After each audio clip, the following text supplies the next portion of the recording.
मेरे प्यारे मित्रों, आज की यह रहस्यमय कहानी शुरू होती है माया नगरी मुंबई से, जहां सुबह की चहल पहल कब खत्म होकर शाम में तब्दील हो जाती है, इसका किसी को कोई भान नहीं होता है। लेकिन इस शहर में आज की रात कुछ खास थी, जहां की आबो हवा में धुआं और घबराहट की गंध फैली हुई थी, क्योंकि इस शहर में आज एक आलीशान हवेली के भीतर एक विकट तस्वीर बनी थी, जहां प्रसिद्ध उद्योगपति श्रीमान विवेक वर्मा अपने ही अध्ययन कक्ष में मृत पाए गए थे। कमरे में सिर्फ धुआं, एक टूटा हुआ शतरंज का मोहरा और एक अनसुलझी पहेली का वातावरण था। इस केस की जांच की कमान संभाली मुंबई पुलिस के सबसे तेज दिमाग वाले इंस्पेक्टर गौरव ने देखा कि श्रीमान विवेक वर्मा की मौत एक नजर में दम घुटने से लगती थी, लेकिन उन्हें जहर दिया गया था। कमरे में तलाशी लेने पर उन्हें एक फारसी पहेली मिली, जो छाया की तरह चलता है पर उसका कोई रूप नहीं, जो कानों में फुसफुसाता है पर उसका कोई स्वर नहीं। मैं जीवन देता हूं, लेकिन मृत्यु भी ला सकता हूं। इंस्पेक्टर गौरव ने संदिग्धों की पहचान शुरू की। सबसे पहला नाम विवेक वर्मा की हताश पत्नी रानी का था। दूसरा संदिग्ध नाम उनके महत्वाकांक्षी सौतेले बेटे सौरभ का था, जो अतिशीघ्र ही अपने सौतेले पिता के साम्राज्य का उत्तराधिकारी बनने के लिए बेताब था। और वहीं तीसरे और अंतिम संदिग्ध नाम के रूप में उस हवेली का वफादार नौकर गोकुल भी संदेह के घेरे में आया। इसके अलावा इंस्पेक्टर गौरव को पता चला कि स्वर्गीय विवेक वर्मा एक गुप्त मंडली के सदस्य थे, जिसके सभी सदस्यों को केवल एक नाम छाया कहकर बुलाया जाता था। इंस्पेक्टर गौरव ने हवेली में छानबीन जारी रखी। उन्होंने एक गुप्त कमरा खोजा, जिसकी दीवारों पर शतरंज के मोहरों की आकृतियों से बना एक विशाल नक्शा था। उनका मानना था कि इस नक्शे में किसी रहस्य का सुराग छिपा है। वह नक्शे को समझने की कोशिश में जुट गए।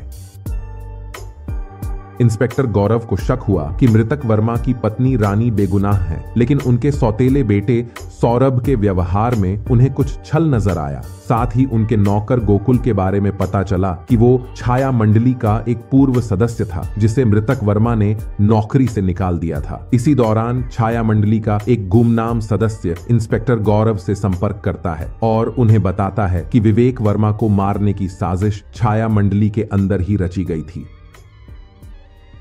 इंस्पेक्टर गौरव को अब उस शतरंज के नक्शे का रहस्य धीरे धीरे समझ में आने लगा था। वह नक्शा मुंबई शहर का ही था और उस पर मौजूद मोहरों की जगहों पर मुंबई शहर के कुछ महत्वपूर्ण स्थान चिह्नित थे। इंस्पेक्टर गौरव को अब विश्वास हो गया था कि हत्यारा इन स्थानों पर कोई महत्वपूर्ण सुराग अवश्य छोड़ेगा। फिर उन्होंने मुंबई शहर के उन सभी संभावित स्थानों पर निगरानी रखनी शुरू कर दी।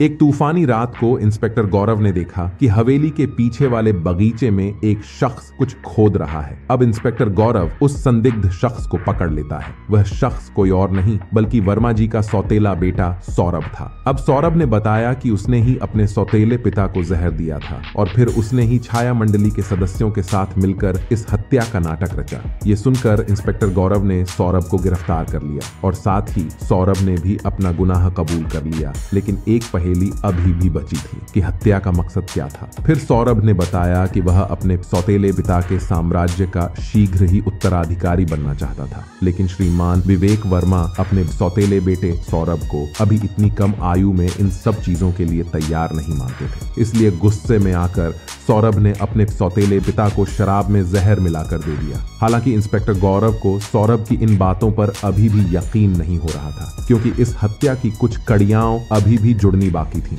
जैसे कि टूटा हुआ शतरंज का मोहरा, फारसी पहेली और उस गुप्त छाया मंडली का। आपस में क्या संबंध था? इंस्पेक्टर गौरव को संदेह था कि इस कहानी में अभी भी कुछ रहस्य छिपे हैं।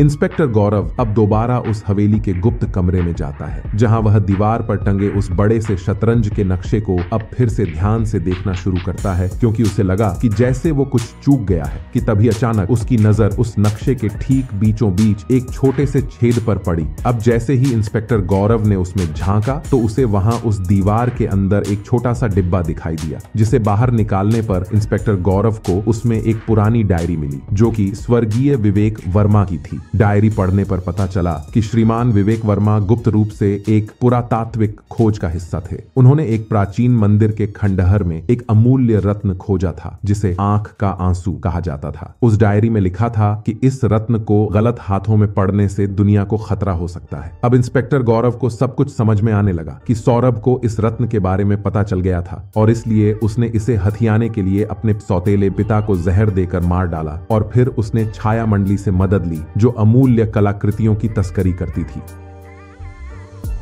इंस्पेक्टर गौरव ने सौरभ से पूछताछ की और उसे वह गुप्त डायरी दिखाई। अपने सौतेले पिता द्वारा लिखी डायरी देखकर सौरभ घबरा गया और उसने बताया कि वह उस कीमती रत्न को छाया मंडली के सरगना को सौंप चुका है। और फिर इंस्पेक्टर गौरव ने बिना किसी देरी के तुरंत ही उस छाया मंडली के संभावित ठिकाने पर छापा मारने की योजना बनाई।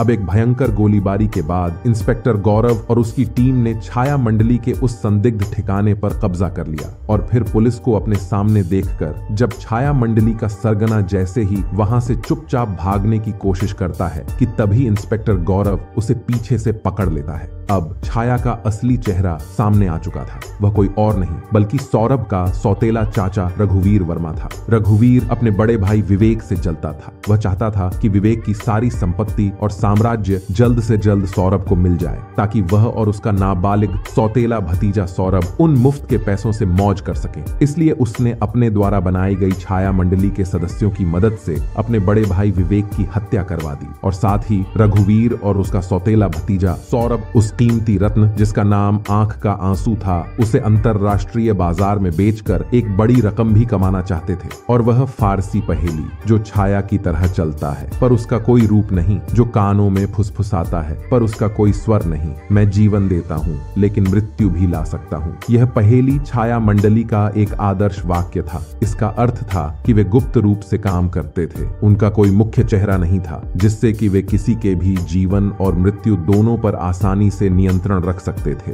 ये सच जानकर इंस्पेक्टर गौरव ने उनसे वह कीमती रत्न आंख का आंसू बरामद कर लिया और इसके साथ ही इंस्पेक्टर गौरव ने रघुवीर और उसके नाबालिग सौतेले भतीजे सौरभ को गिरफ्तार करके उन्हें न्यायालय के समक्ष पेश किया जहां उन दोनों सौतेले चाचा भतीजे को उम्र कैद की सजा सुनाई गई। छाया का रहस्य सुलझ गया था। इंस्पेक्टर गौरव ने एक बार फिर से सच का साथ देते हुए मुसीबतों का सामना किया था और इसी के साथ मुंबई की इन रहस्यमयी रातों का भी अंत हुआ। इसलिए अब यह खूबसूरत शहर एक बार फिर से शांति से सो पाएगा। लेकिन इंस्पेक्टर गौरव जानता था कि दुनिया में अभी भी कई छाया हैं जो अंधेरे में छिपकर अपने नापाक मंसूबों को अंजाम दे रहे हैं। इसलिए इंस्पेक्टर गौरव ने उन सभी छाया को ढूंढकर उन्हें न्याय के कटघरे में लाने का संकल्प लिया। ये कहानी हमें सिखाती है कि सत्य, न्याय और अच्छाई की हमेशा जीत होती है। इसलिए हमें लालच और बुराई से हमेशा दूर रहना चाहिए और हमेशा अच्छाई का साथ देना चाहिए।